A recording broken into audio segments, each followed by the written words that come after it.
Este barco pesa aproximadamente 2.600 toneladas y hoy está a unos 2 kilómetros del mar. No fue construido para estar aquí. Una ola lo arrancó de su ubicación original, lo arrastró por la ciudad y lo dejó varado entre viviendas, carreteras y edificios. El 26 de diciembre del 2004, un terremoto submarino de magnitud 9.1 generó una cadena de tsunamis que mató a unas 230.000 personas en 14 países. Pero lo más importante de esta historia no es solamente la fuerza de la ola, es que la amenaza ocurrió en un instante. En Aceh, la primera ola llegó en cuestión de minutos. En Tailandia, menos de 2 horas después. En Sri Lanka y la India, varias horas más tarde. Y en sectores de África Oriental, la energía del tsunami llegó aproximadamente 7 horas después del terremoto. 7 horas en las que al menos en algunas costas lejanas existió tiempo físico para emitir una advertencia, organizar una evacuación y salvar vidas. Pero en 2004, el Océano Índico no tenía un sistema regional de alerta de tsunamis. Los científicos detectaron el terremoto. Los instrumentos registraron la energía. El mar mostró señales, pero nadie consiguió conectar toda esa información a tiempo con las personas que estaban frente a la costa. Esta es la historia del terremoto que hizo vibrar al planeta, de la ola que cruzó un océano y de un sistema de alerta que todavía no existía cuando más se necesitaba. De aquí nace un nuevo caso.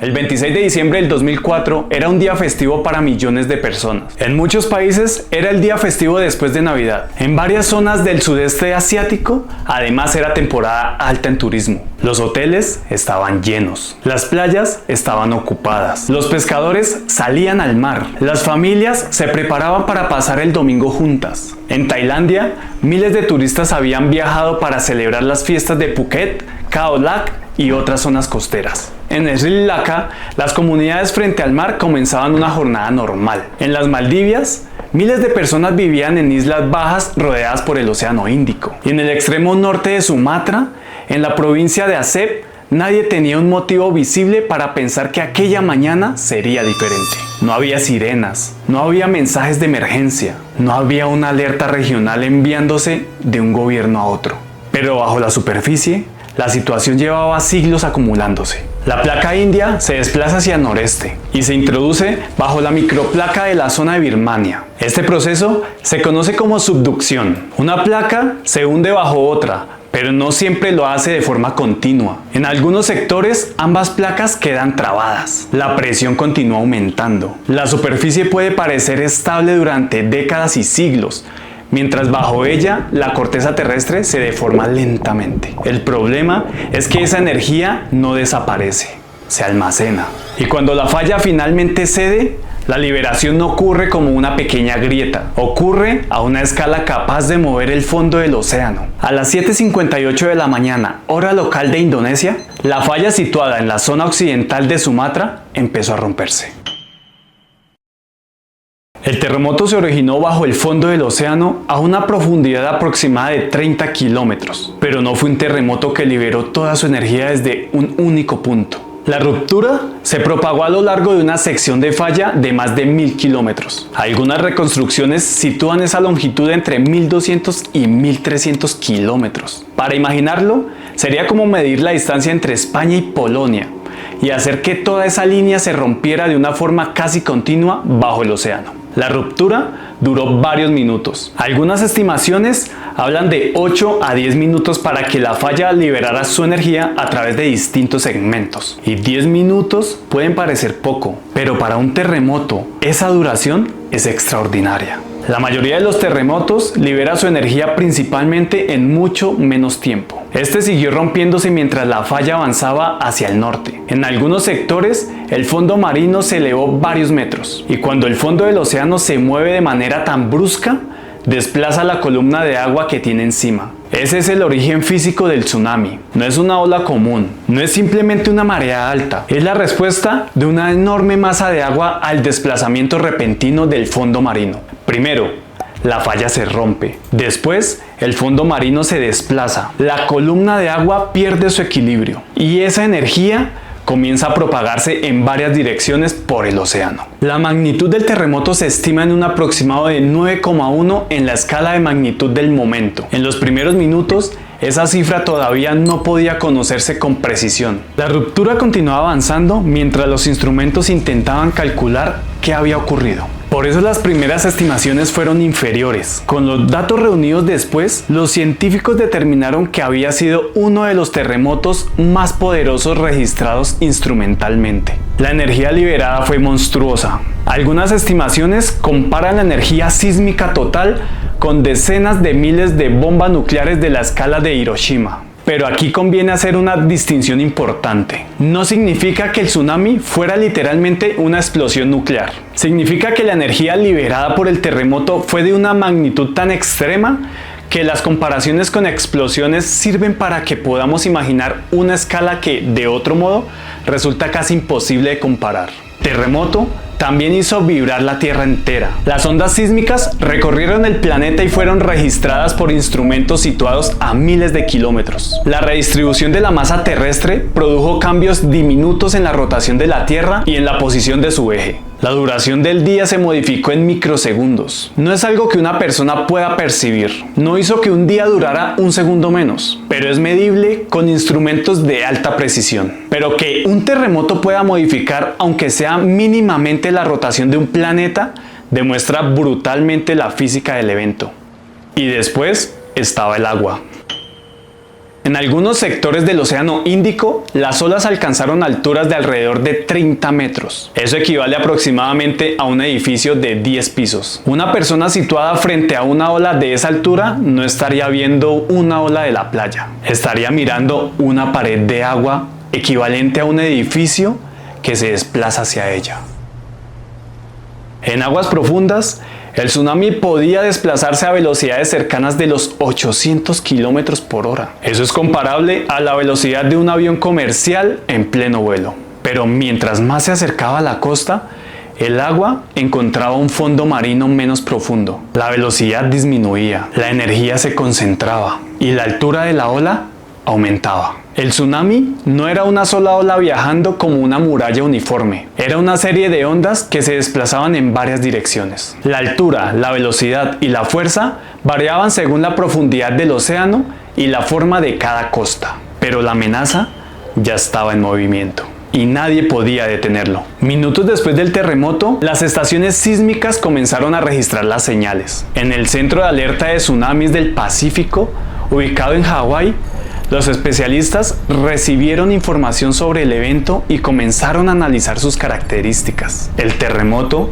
había sido detectado. Pero detectar un terremoto no es lo mismo que confirmar todas sus consecuencias. Y confirmar que existe riesgo de tsunami tampoco es lo mismo que conseguir evacuar una ciudad. Entre el instrumento y la persona que necesita correr hacia una zona alta existe una cadena completa. Primero, hay que registrar el terremoto. Después, localizarlo, calcular su magnitud, estimar la extensión de la ruptura, determinar si el fondo marino se desplazó, identificar las costas que pueden estar en peligro, emitir una alerta, distribuirla entre los gobiernos, traducirla a instrucciones claras, transmitirla a las comunidades y conseguir que la población tenga una ruta segura para escapar. En 2004, esa cadena no existía para el Océano Índico. El Centro de Alerta de Tsunamis del Pacífico estaba diseñado principalmente para vigilar el Pacífico. No tenía autoridad regional directa sobre Indonesia, Tailandia, Sri Lanka,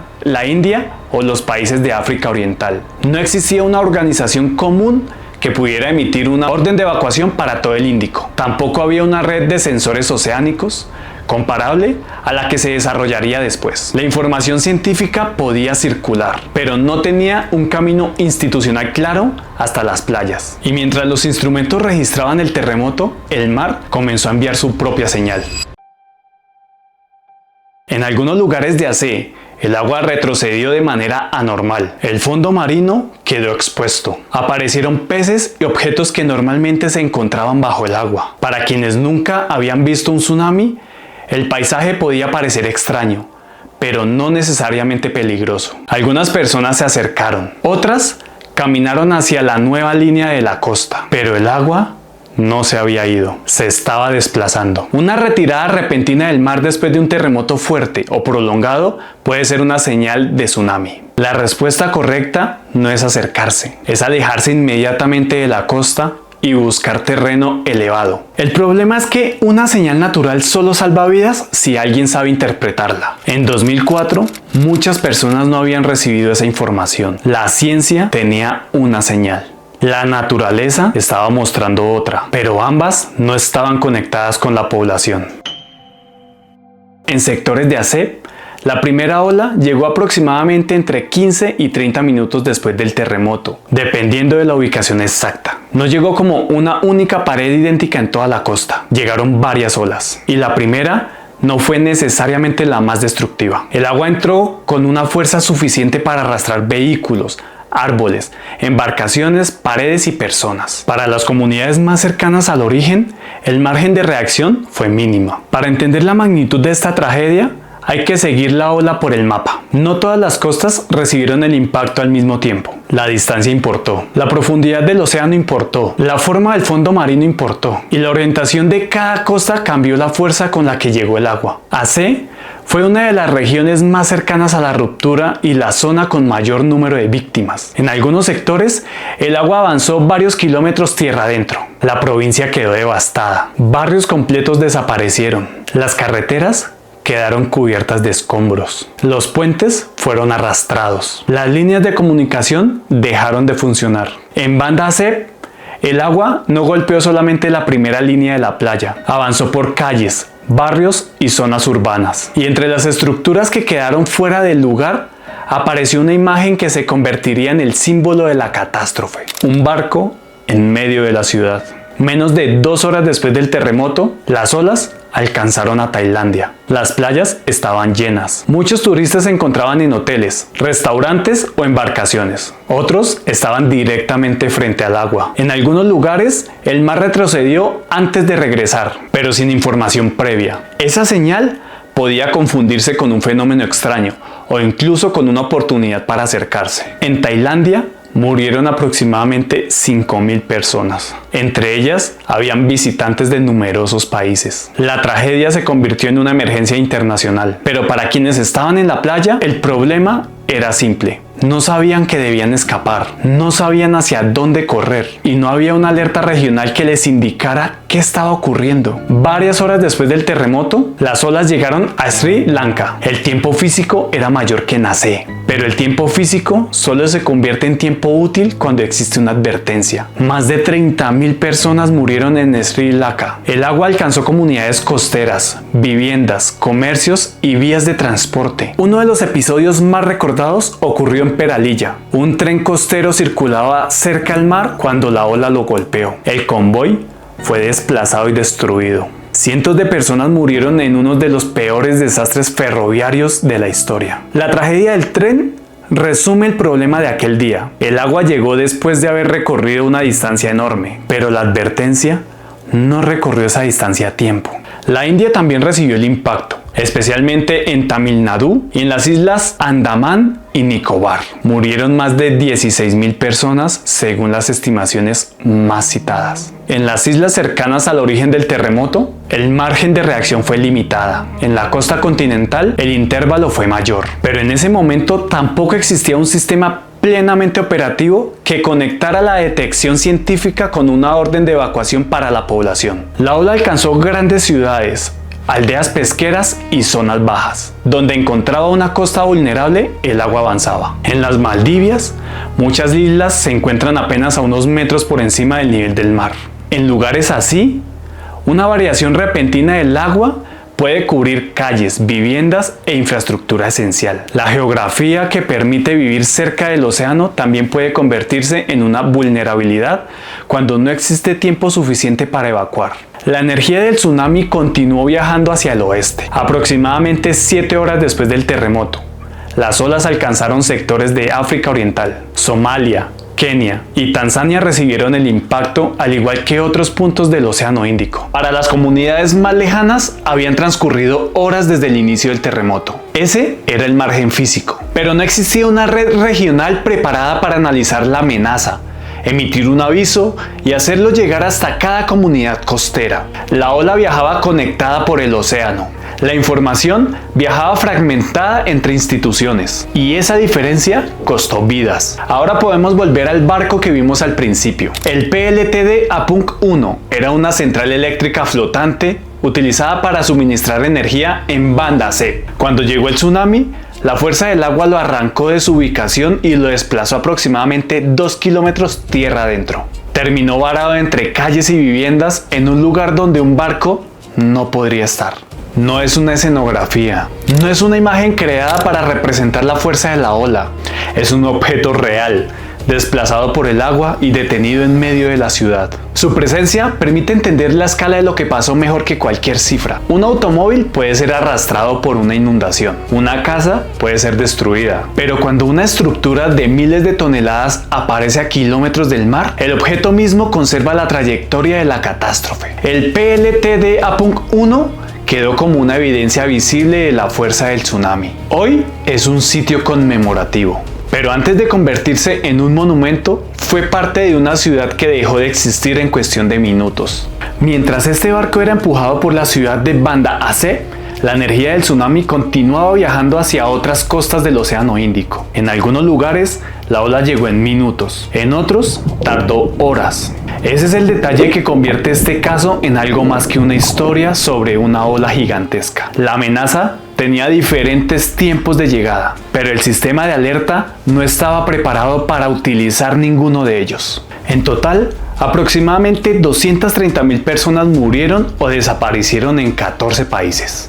Indonesia concentró la mayor cantidad de víctimas. Sri Lanka, la India y Tailandia también sufrieron pérdidas enormes. Las cifras varían según la fuente porque muchas personas desaparecieron y porque los registros se construyeron durante meses y años. Pero la diferencia entre una estimación y otra no cambia la dimensión de la tragedia.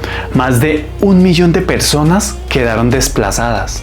Cientos de miles de viviendas fueron destruidas o dañadas. Hospitales, escuelas, carreteras, puentes, puertos y sistemas de agua quedaron inutilizados.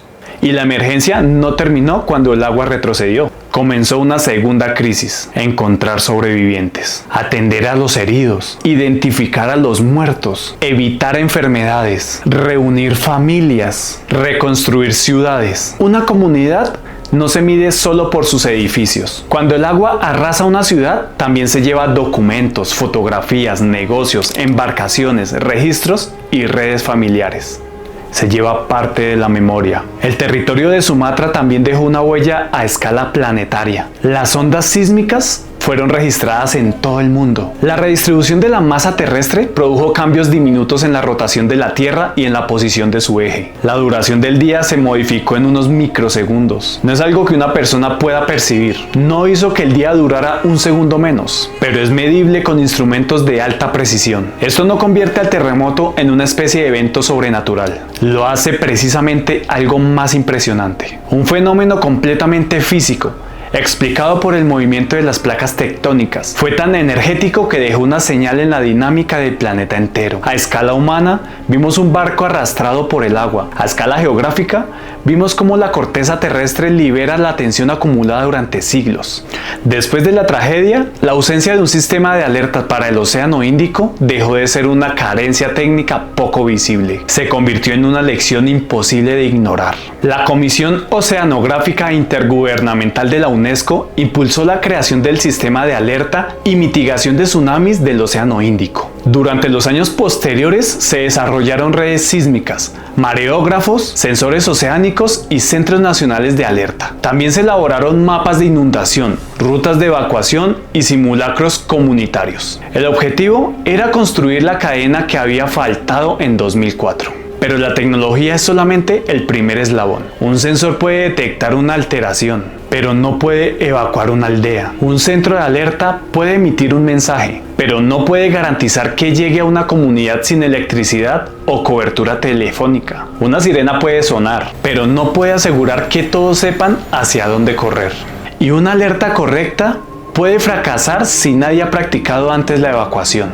La preparación se mide por el tiempo que transcurre entre la detección y la acción. por la claridad del mensaje, por la coordinación entre países, por el mantenimiento de los equipos, por la capacidad de las autoridades locales y por el conocimiento de la población. Una comunidad preparada no espera a ver la ola. Si siente un terremoto fuerte o prolongado cerca de la costa, se observa que el mar retrocede de manera anormal y si escucha una alerta, debe alejarse inmediatamente del litoral y buscar terreno elevado. No hay que esperar a confirmar visualmente un tsunami. La primera señal puede ser el propio terremoto.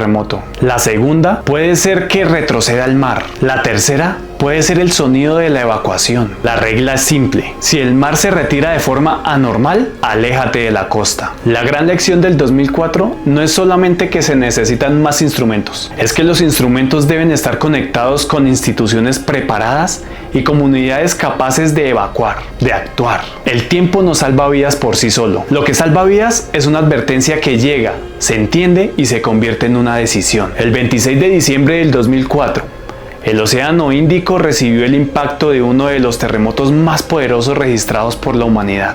Las placas tectónicas se desplazaron, el fondo marino se elevó, una enorme columna de agua comenzó a moverse. Las ondas viajaron a velocidades comparadas a las de un avión comercial. En algunos puntos, las olas alcanzaron la altura de un edificio de 10 pisos y la tierra entera registró la vibración. Pero la catástrofe no fue solamente una demostración de la fuerza natural, también fue una demostración de la distancia que puede existir entre detectar un peligro y conseguir avisar a quienes están en riesgo. La ciencia tenía una parte de la información, la naturaleza estaba mostrando otra. Los censos científicos detectaron el terremoto, el mar mostró señales, la ola avanzó. Lo que no existía era una red capaz de unir todas esas señales y convertirlas en una orden clara de evacuación. En AC, el tiempo se medía en minutos. En las costas más lejanas, la amenaza tardó horas en llegar. Pero las horas solamente sirven cuando la advertencia puede recorrer la distancia entre el océano y las personas. Aproximadamente 230.000 personas murieron, pero esa cifra no cuenta toda la historia. No cuenta las familias que desaparecieron, las ciudades que tuvieron que ser reconstruidas, los sobrevivientes que perdieron sus hogares, las comunidades que tuvieron que aprender a vivir frente al mismo océano que había destruido sus casas. Y tampoco cuenta la imagen que quedó en Banda C, un barco de miles de toneladas detenido en medio de la ciudad, un vestigio de la energía del agua. Pero también un recordatorio de que una tragedia puede ser detectada y aún así llegar a la población sin que nadie haya conseguido avisar. La pregunta que queda después de reconstruir esta historia no es solamente qué ocurrió en 2004, es qué ocurriría hoy. ¿Cuántas costas tienen instrumentos capaces de detectar una amenaza, pero todavía dependen de sistemas frágiles para comunicarla? ¿Cuántas comunidades sabrían qué hacer si el mar retrocede de repente? ¿Y cuántas personas esperarían una confirmación oficial cuando la señal más importante ya estaría ocurriendo frente a sus ojos? Detectar no es suficiente. El tsunami del 2004 no fue una historia sobre una ola que nadie pudo ver. Fue una historia sobre señales que existieron, pero que llegaron separadas. El terremoto fue registrado, el océano reaccionó, la naturaleza avisó. Lo que falló fue la conexión entre esas señales y las personas que necesitaban actuar. Porque una advertencia solamente salva vidas cuando llega a tiempo, se entiende y se puede convertir en una decisión. El tiempo solo sirve si la advertencia llega. De aquí nace un nuevo caso, el tsunami que mató a 230.000 personas. La ola que cruzó un océano, el barco que terminó en medio de una ciudad y las señales que existieron pero que nadie consiguió conectar a tiempo. Si esta historia te hizo pensar en la diferencia entre conocer el peligro y estar realmente preparado para enfrentarlo, suscríbete a mi canal. Cada semana estamos tratando de desenterrar un capítulo distinto de lo que la ciencia, la historia y los errores humanos todavía tienen que enseñarnos. Nos vemos en un próximo video.